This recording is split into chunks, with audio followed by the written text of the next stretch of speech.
Salam sejahtera untuk kita semua. Materi PJOK kelas 7 ialah pola makan sehat, bergizi, dan seimbang. Kompetensi dasar dalam materi ini adalah memahami serta memaparkan pola makan sehat, bergizi, dan seimbang, serta pengaruhnya terhadap kesehatan. Dalam video ini kita akan belajar tentang hubungan antar makanan dengan kesehatan, pengetahuan tentang makanan sehat, pengetahuan tentang gizi salah, usaha-usaha perbaikan gizi yang telah dilakukan di Indonesia, serta pengaruh gizi makanan. Hubungan antara makanan dan kesehatan. Tubuh manusia dapat tumbuh karena adanya zat yang berasal dari makanan. Oleh karena itu, untuk dapat melangsungkan hidupnya, manusia mutlak memerlukan makanan. Zat yang diperlukan oleh tubuh dan berasal dari makanan itulah yang disebut zat makanan atau zat gizi. Zat gizi ada 6.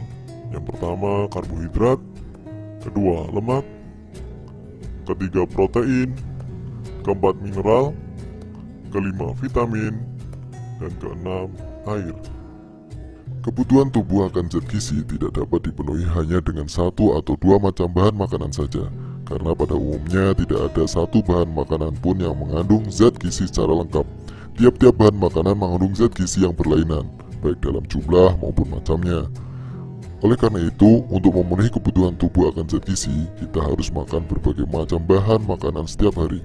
Dalam hal ini, variasi makanan sangat memegang peranan penting. Makin beraneka ragam bahan makanan yang dimakan, makin sehat pula tubuh kita. Dilihat dari sudut ilmu gizi, makanan mempunyai 3 kegunaan, antara lain yang pertama, membangun dan memelihara tubuh.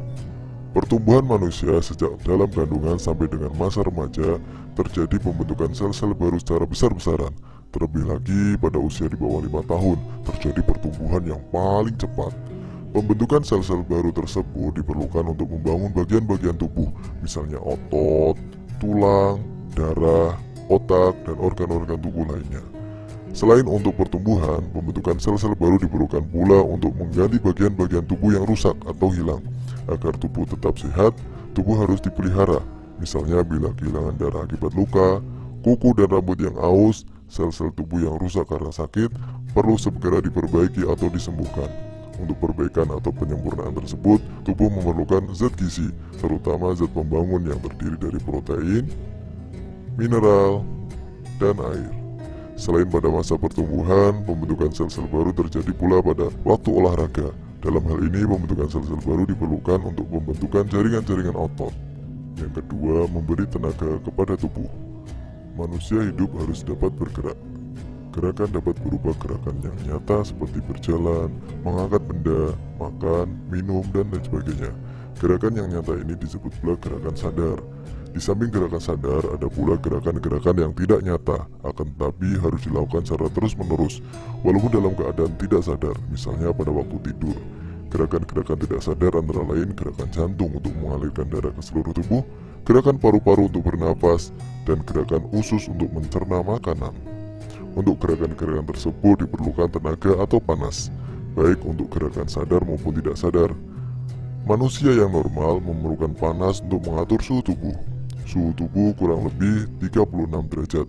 Apabila suhu di sekitar lebih rendah, maka tubuh harus dapat membuat panas untuk menggantikan panas tubuh yang hilang karena dilepaskan di sekeliling kita.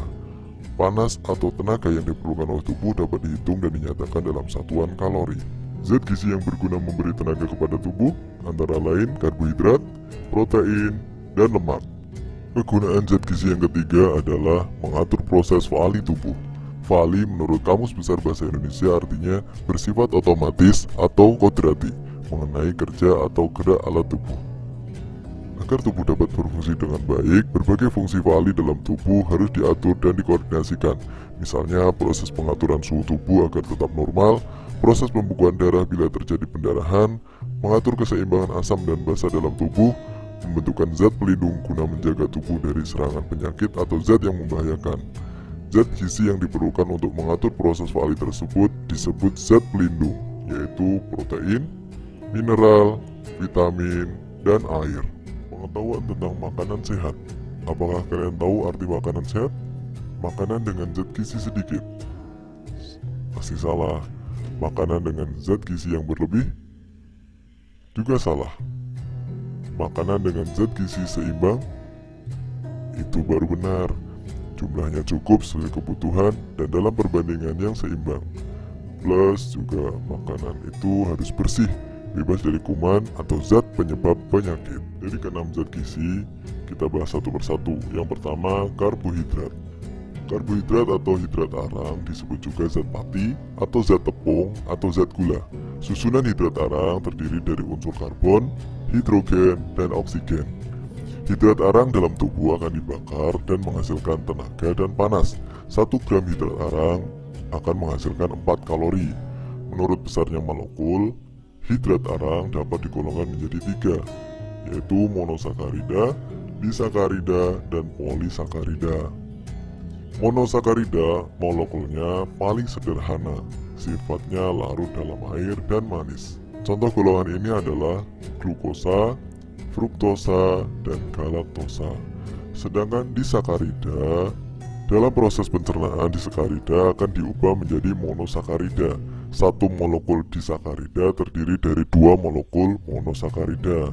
Termasuk golongan disakarida ialah sukrosa, maltosa, dan laktosa. Hasil pemecahan disakarida, sukrosa bisa menjadi glukosa dan fruktosa, maltosa, glukosa dan glukosa, dan laktosa, glukosa dan galaktosa. Sedangkan polisakarida terdiri dari banyak molekul monosakarida. Termasuk dalam golongan polisakarida ialah pati atau tepung, dekstrin, dan selulosa. Lemak. Molekul lemak terdiri dari unsur-unsur karbon, hidrogen, dan oksigen. Fungsi utama lemak ialah memberi tenaga kepada tubuh. 1 gram lemak yang dibakar dalam tubuh akan menghasilkan 9 kalori. Selain fungsinya sebagai sumber tenaga, lemak juga merupakan bahan pelarut dari berbagai vitamin, yaitu A, D, E, dan K. Pencernaan lemak di dalam tubuh memerlukan waktu yang lama. Oleh karena itu, lemak akan tinggal lebih lama di dalam lambung. Oleh sebab itulah, bila makan makanan yang mengandung lemak akan memberi rasa kenyang yang lama. Selain itu, lemak memberi rasa gurih pada makanan. Jenis lemak ada lemak jenuh dan lemak tak jenuh. Lemak jenuh, lemak yang terdiri dari trigliserida dengan hanya asam lemak jenuh, tidak memiliki ikatan rantai ganda di antara atom-atom karbonnya, sehingga disebut penuh dengan hidrogen. Asam lemak tak jenuh adalah jenis lemak yang molekulnya tersusun dari rangkaian atom-atom karbon yang memiliki satu ikatan ganda. Ikatan ganda ini menyebabkan molekul lemak tersebut tidak jenuh dan masih bisa menambah atom hidrogen. Selain dari makanan, lemak dapat diproduksi dari tubuh kita sendiri. Tubuh kita memproduksi lemak dari kelebihan kalori yang masuk ke tubuh. Zat gizi yang ketiga yaitu protein. Pertama kali protein ditemukan di putih telur.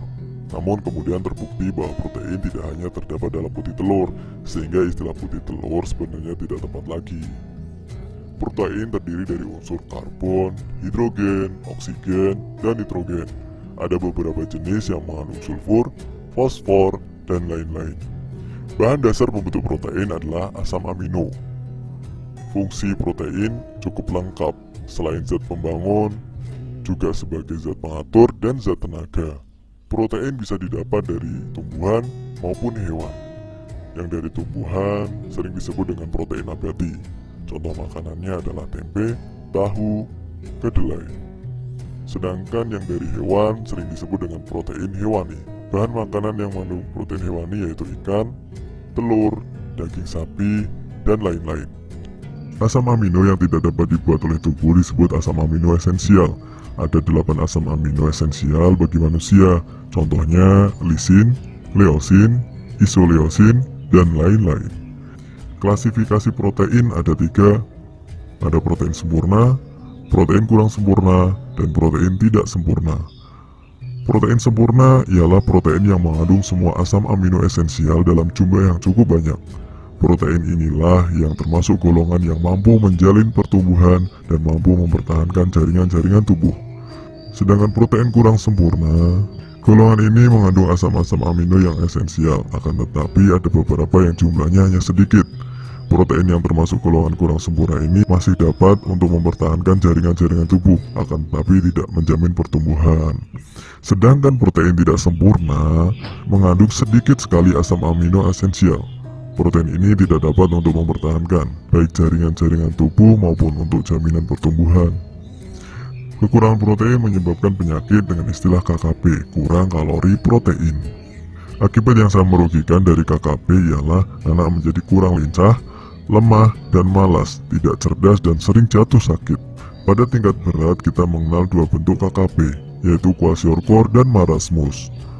Kwashiorkor terutama disebabkan kekurangan protein, sedangkan marasmus terutama akibat kekurangan kalori. Zat gizi yang keempat adalah zat mineral.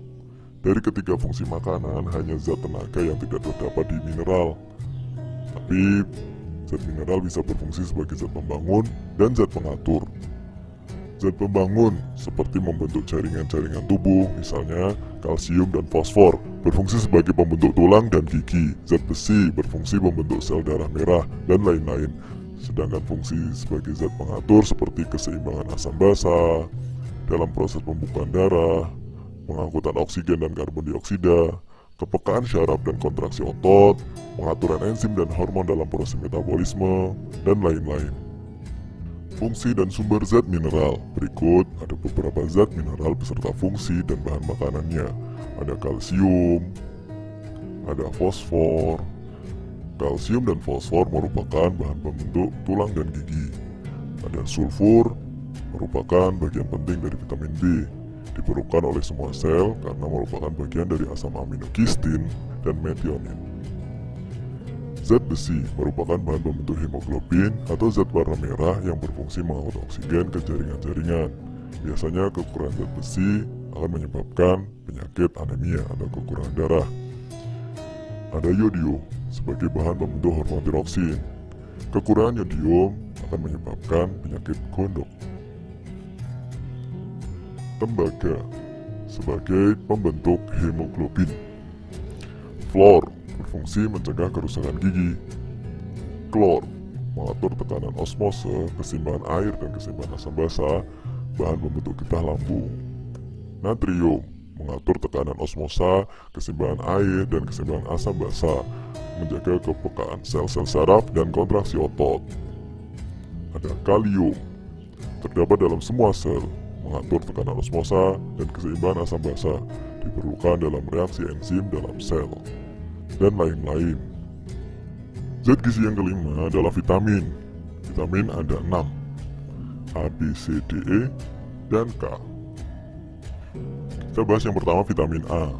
Fungsi vitamin A adalah menjaga kesehatan mata untuk kesehatan sel-sel epitel.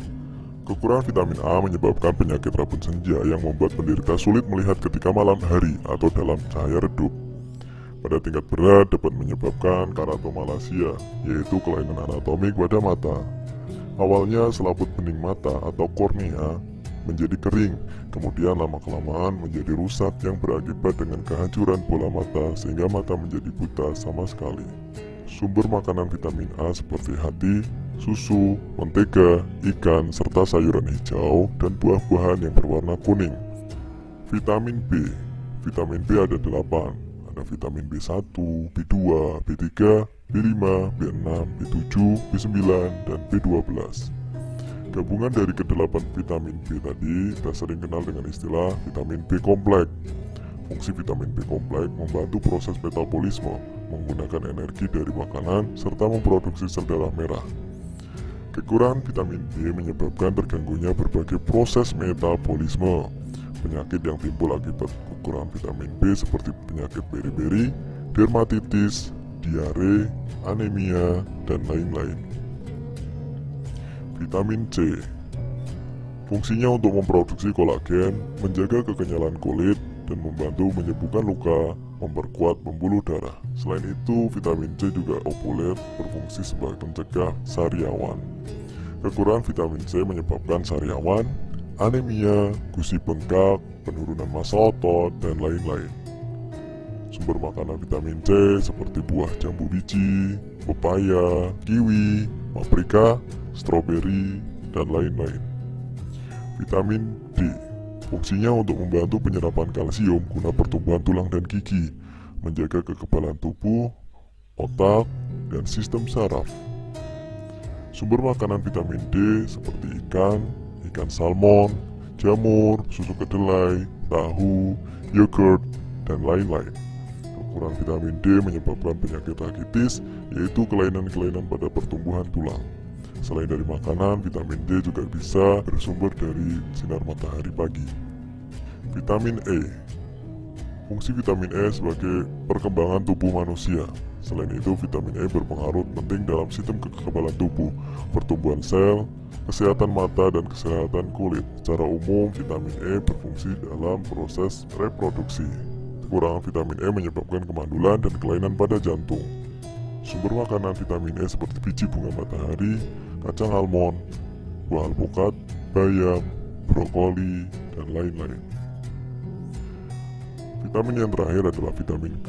Fungsinya diperlukan untuk membuat protombin, sesuatu yang diperlukan untuk pembekuan darah. Sumber makanan vitamin K seperti brokoli, kubis, acar mentimun, kiwi, buncis, dan lain-lain. Kekurangan vitamin K menyebabkan hambatan pada pembekuan darah. Zat gizi yang terakhir yang keenam adalah air. Kebutuhan tubuh akan air dapat dikatakan nomor 2 setelah oksigen. Tubuh sebagian besar terdiri dari air. Pada orang dewasa, jumlah cairan tubuh lebih kurang 65% dari berat badan. Fungsi air sebagai zat pembangun dan zat pengatur, seperti sebagai pelarut hasil-hasil pencernaan, menjaga suhu tubuh, membantu membuang racun, dan melancarkan sirkulasi. Kekurangan air dalam tubuh menyebabkan kram otot, pengaruh kerja otak, gangguan pencernaan, penyakit ginjal, dan lain-lain. Rata-rata kebutuhan air dalam orang dewasa adalah 2 liter atau setara dengan 8 gelas air. Usaha-usaha perbaikan gizi yang telah dilakukan di Indonesia. Yang pertama, usaha perbaikan gizi keluarga atau UPGK. Ialah suatu paket kegiatan terpadu yang bertujuan terutama untuk menanggulangi masalah kurang kalori protein. Kegiatannya seperti penimbangan anak-anak balita sebulan sekali, penyuluhan gizi, pemberian makanan tambahan, pemberian paket pertolongan gizi, dan konsultasi ke dokter apabila terjadi kekurangan gizi. Yang kedua, usaha pencegahan kekurangan vitamin A. Tujuan utama dari usaha ini ialah untuk melindungi anak-anak balita terhadap kemungkinan kekurangan vitamin A. Selain dengan penyuluhan gizi yang digalakkan penggunaan sayuran hijau sebagai sumber vitamin A, juga dilancarkan pemberian kapsul vitamin A takaran tinggi kepada anak-anak balita setiap 6 bulan sekali. Usaha ini terutama dilakukan di daerah-daerah yang belum tercakup oleh usaha perbaikan gizi keluarga. Yang ketiga, usaha pencegahan gondok endemik. Usaha pencegahan gondok endemik meliputi usaha jangka panjang dan jangka pendek. Usaha jangka panjang dilakukan dengan menggalakkan penggunaan garam beriodium terutama untuk masyarakat yang tinggal di daerah-daerah gondok endemik. Usaha jangka pendek dilakukan dengan jalan menyuntikkan zat zodium ke dalam tubuh. Suntikan ini dilakukan 5 tahun sekali. Obat yang disuntikan itu disebut lipiodol, yaitu suatu larutan yodium dalam minyak. Pengaruh gizi makanan. Gizi makanan berpengaruh terhadap yang pertama, daya kerja. Kurang gizi berpengaruh terhadap kemampuan atau daya kerja seseorang, antara lain orang menjadi kurang bergairah, cepat lelah, mengantuk, dan sering sakit. Pengaruh yang kedua adalah berpengaruh terhadap daya tahan. Kurang gizi akan menyebabkan penyakit mudah menyerang. Kelainan gizi yang berat sering berakibat timbulnya suatu penyakit infeksi. Sebaliknya, penyakit infeksi akan mudah menyerang apabila dalam keadaan gizi kurang. Yang ketiga, pengaruh terhadap pertumbuhan jasmani dan mental. Gizi kurang yang timbul pada masa kanak-kanak, selain akan menyebabkan gangguan pertumbuhan jasmani, juga akan menyebabkan gangguan perkembangan mental. Seseorang yang menderita gizi kurang pada masa kanak-kanak, setelah mencapai dewasa, tubuhnya tidak akan mencapai tinggi yang seharusnya dapat dicapai. Selain itu, jaringan-jaringan ototnya juga kurang dapat berkembang. Di samping menyangkut pertumbuhan fisik, tingkat kecerdasan anak juga akan berpengaruh. Hal ini disebabkan karena perkembangan jaringan otak hanya berlangsung sejak anak masih dalam kandungan sampai dengan umur kurang lebih 4 tahun saja. 10 pesan gizi seimbang. Yang pertama, syukuri dan nikmati aneka ragam jenis makanan, terutama makanan yang ada di rumah kalian. Yang kedua, banyak makan sayuran dan cukup buah-buahan. Ketiga, konsumsi lauk pauk berprotein tinggi. Yang keempat, konsumsi aneka ragam makanan pokok. Ingat, makanan pokok tidak hanya nasi. Semakin beraneka ragam, semakin bagus. Yang kelima, batasi konsumsi makanan manis, asin, dan berlemak. Yang keenam, membiasakan sarapan pagi sebelum beraktivitas. Yang ketujuh, minum air putih yang cukup dan aman. Jangan sering-sering minum manis. Yang delapan, biasakan baca label pada kemasan makanan. Dilihat zat gizi yang kalian perlukan dan juga tanggal kadaluarsa. Yang sembilan, biasakan cuci tangan dengan sabun dan air mengalir. Makanan sehat perlu juga ditunjang tentang kebersihan. Yang ke-10, berolahraga secara teratur dan jaga berat badan normal. Berikut contoh soal materi pola makan sehat, bergizi, dan seimbang. Untuk pembahasannya, tunggu di next video ya.